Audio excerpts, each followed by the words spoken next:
Hello et bienvenue dans cette toute dernière vidéo de la série Starter Pack anti-âge.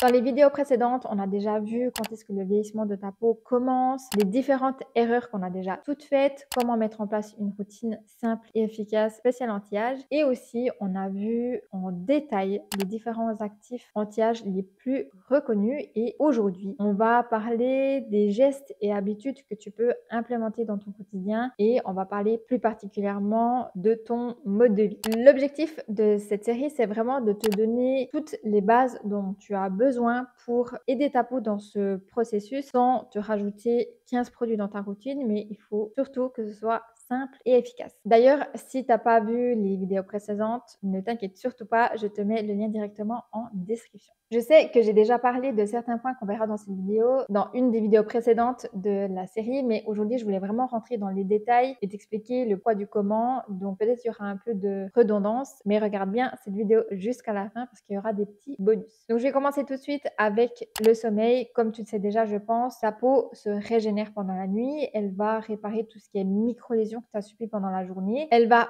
se renouveler et éliminer les toxines. Ce qui fait que si tu dors mal ou pas assez, eh bien ta peau elle peut marquer plus vite. Les ridules ils peuvent se creuser aussi beaucoup plus. Ta peau devient terne et tu as des cernes plus marquées. Dans l'idéal, il faudrait dormir entre 7 et 9 heures par nuit. C'est à toi de trouver ce qui te convient le mieux. Il y a des périodes où 7 heures te suffisent alors que certains moments il te faut 9 heures de sommeil et c'est totalement ok et normal. La seule chose qui va vraiment t'aider, c'est d'être régulière et d'avoir un sommeil de qualité. Régulière dans le sens où ça serait bien que tu te couches souvent à la même heure et que tu te réveilles à la même heure. Je sais que c'est assez compliqué de nos vies en général, mais ça serait dans l'idéal. Après, ce qu'il faut aussi retenir, c'est que on ne doit pas être parfaite. On n'est vraiment pas là pour ça, mais juste trouver ton équilibre de sorte que tu aies un sommeil de qualité. Alors, il y a plein de choses que tu peux faire pour améliorer ton sommeil. Donc, couper les écrans 30 minutes, voire 1 heure avant d'aller te coucher. Tu peux lire un livre, boire des tisanes, faire du stretching, de la respiration ou une petite séance de yoga avant d'aller te coucher. Tu peux aussi te créer une night routine qui va aider ton corps à se détendre et qui va aussi lui donner l'info que c'est bientôt l'heure d'aller se coucher et ça va rendre l'endormissement beaucoup plus facile. Après, je sais qu'il y a tout ce qui est compléments alimentaires, mais je rentre pas vraiment là-dedans. Ça, c'est à voir avec ton médecin directement, voir ce qui te convient le mieux en fonction des problématiques. Par exemple, si tu as de la peine à t'endormir, je sais que la mélatonine et le magnésium sont très bien, mais je les prendrai pas sans l'accord du médecin, par exemple. Ensuite, le deuxième point, c'est l'hydratation. Et c'est quelque chose qui est vraiment fondamental et je te parle clairement en connaissance de cause parce que je suis quelqu'un qui boit clairement pas assez pendant la journée. Et en fait, quand ton corps est déshydraté, eh bien ta peau l'est aussi. Du coup, elle est plus terne, moins souple et elle vieillit beaucoup plus vite. Quand tu hydrates correctement ton corps, eh bien forcément ta peau est beaucoup plus souple, lumineuse, elle va mieux éliminer les toxines et elle va mieux fonctionner dans sa globalité. Donc l'objectif pour toi, c'est de boire tout au long de la journée et il y a 2-3 choses que tu peux mettre en place si tu le souhaites. La première, c'est la gourde avec ou sans paille et je sais que maintenant ça existe aussi avec des repères horaires que tu peux utiliser pour te faciliter la vie au quotidien. À toi de voir ce que tu préfères. Moi, ce que je pourrais te conseiller, c'est de prendre une gourde de 1 litre. Comme ça, tu sais que tu dois la remplir qu'une seule fois pendant la journée et ça sera beaucoup plus facile. La deuxième chose,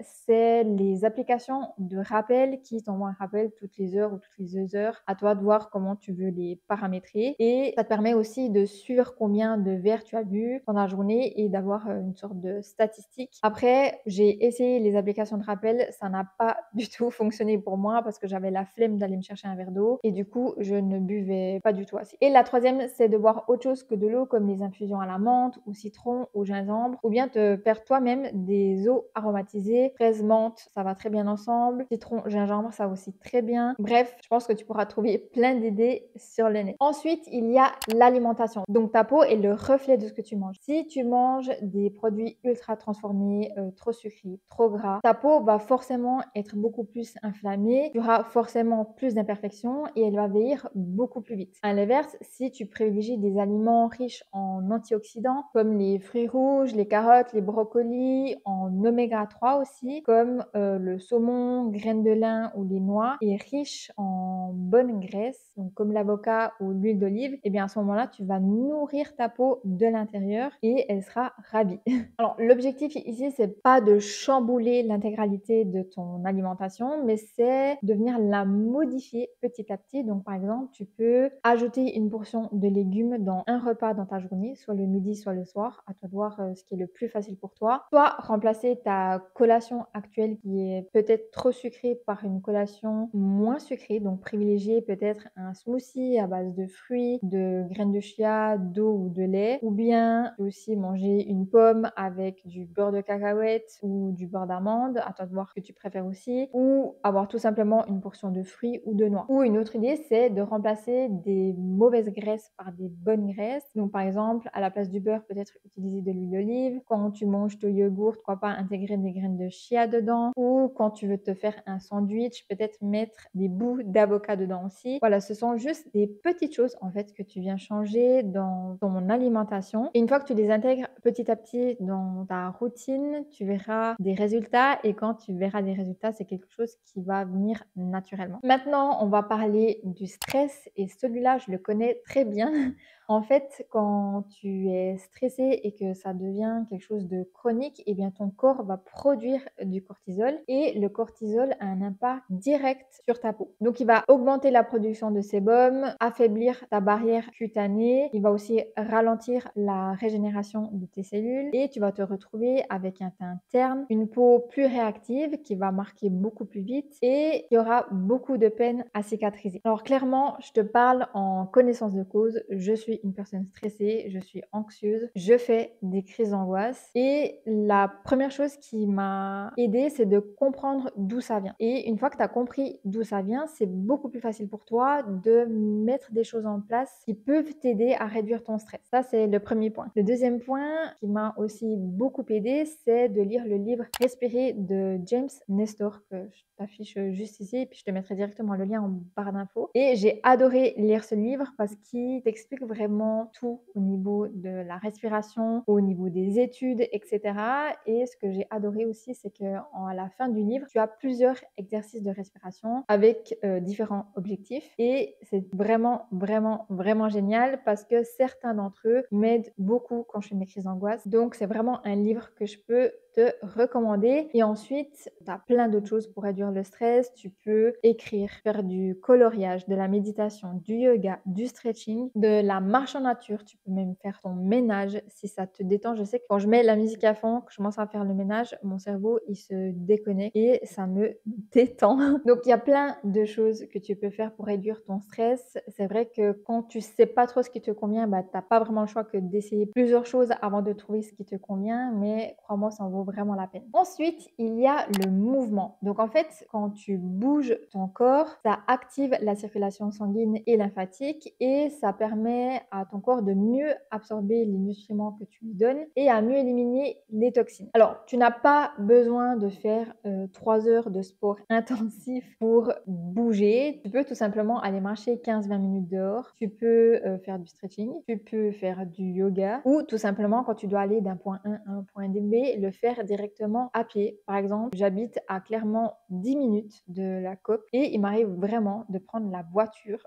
Genre, ça me prend 60 secondes de prendre ma voiture et d'aller jusqu'à la COP alors que je peux le faire à pied. Et en fait, juste le trajet aller et retour, ça me fait déjà mes 20 minutes de marche. Donc en fait, ce sont juste des petites modifications que tu apportes dans ton quotidien pour bouger un peu plus dans la journée. Surtout si tu as un travail sédentaire devant l'ordinateur, etc., où tu bouges pas beaucoup, eh bien ce sont ces petites choses qui vont vraiment faire la différence. Maintenant qu'on a fait un tour des bases de l'hygiène de vie, je vais te donner 2 conseils indispensables si tu veux avoir des résultats et reste bien jusqu'à la fin parce que j'ai 2 choses en plus à te dire. Le premier conseil, c'est la régularité. Si tu n'es pas régulière dans ta skincare ou dans tes habitudes de vie, eh bien tu n'auras aucun résultat. Même si tu as les meilleurs produits actuellement sur le marché, si tu les utilises 1 à 2 fois par semaine, c'est comme si tu ne l'utilisais pas du tout. C'est pour ça aussi que j'aime bien commencer avec des routines hyper simples, en 3 voire 4 étapes maximum. Et quand tu fais ça tous les jours, tu verras déjà des résultats. Et une fois que ça devient naturel et simple pour pour toi pour faire cette routine-là, eh bien, c'est à ce moment-là que tu vas intégrer d'autres produits dans ta routine. Et aussi, il faut que ça reste vraiment hyper simple et que ça prenne pas beaucoup de temps parce que il n'y a pas tout le monde qui a 15-20 minutes à accorder à sa skincare du matin ou du soir. Donc, moins de temps ça prend, mieux c'est et c'est quelque chose que tu vas plus facilement faire. Le deuxième conseil, il peut paraître un peu bateau, mais combien de fois j'ai vu de filles, quand elles se démaquillent, frotter leurs yeux comme ça, leur peau, ou quand elles viennent sécher leur peau avec un linge hyper fort.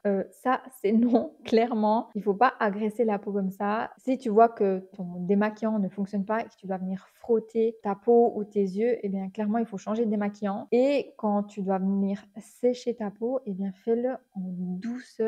Ça sert à rien de venir frotter. Tu viens juste tapoter ta peau pour la sécher. C'est amplement suffisant. La douceur, c'est vraiment la clé. Ensuite, ce que tu peux faire, et ça, ce sont mes deux petits bonus de cette fin de vidéo, c'est qu'à chaque fois que tu appliques tes soins, c'est de masser ton visage, toujours de l'intérieur vers l'extérieur, et ça va permettre d'activer la circulation sanguine, de détendre tes muscles et donner un petit tonus à ta peau. Et ça va aussi aider tes soins à pénétrer dans ta peau beaucoup plus vite. Si tu commences à le faire à chaque fois que tu appliques tes soins, donc matin et soir, petit à petit, tu verras vraiment une différence. Et d'ailleurs, si ça t'intéresse que je fasse des vidéos de massage du visage, yoga du visage, n'hésite surtout pas à me dire dans les commentaires, je vais te le faire vraiment avec grand plaisir. Et pour finir, si tu veux vraiment aller beaucoup plus loin dans tes soins anti-âge, tu peux faire des soins directement en institut. Donc tu as l'hydrafacial qui va vraiment donner un boost sur l'hydratation de ta peau et qui va également la nettoyer en profondeur. Après, tu as aussi le microneedling qui va stimuler la production de collagène. Tu as aussi les masquelades pour réduire l'inflammation, régénérer ta peau. Mais maintenant, tu peux aussi les faire à la maison. Tu as aussi la radiofréquence qui va aider à raffermir les tissus. Bref, il y a pas mal de soins en institut que tu peux faire. Après, ils sont pas du tout obligatoires, mais ils peuvent